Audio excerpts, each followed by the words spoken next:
Lebih 10 lori dikesan berhenti di bahu jalan berhampiran susu keluar Plaza Tol Lebuh Raya Lembah Kelang Selatan SKVE Bandar Saujana Putra pagi 29 Mei dipercayai selepas menyedari kehadiran pasukan penguatkuasa Jabatan Pengangkutan Jalan JPJ Selangor di lokasi. Pemeriksaan mendapati beberapa lori yang membawa pasir ditinggalkan tanpa pemandu manakala sebuah eco trailer membawa muatan dipercayai sisa elektronik e-waste turut ditinggalkan tanpa pengawasan.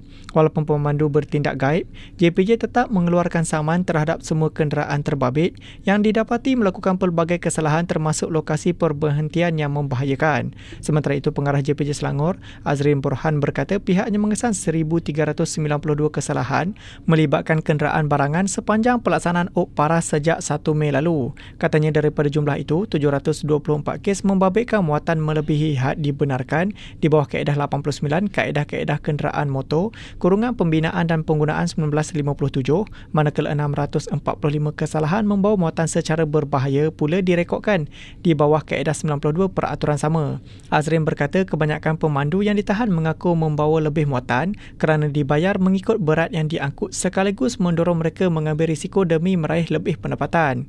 Sementara itu, Azrin mengakui kegiatan tonton masih wujud apabila ada individu yang bertindak mengekori dan memantau pergerakan JPJ sebelum memaklumkan kepada pemandu lori mengenai kehadiran pihak berkuasa.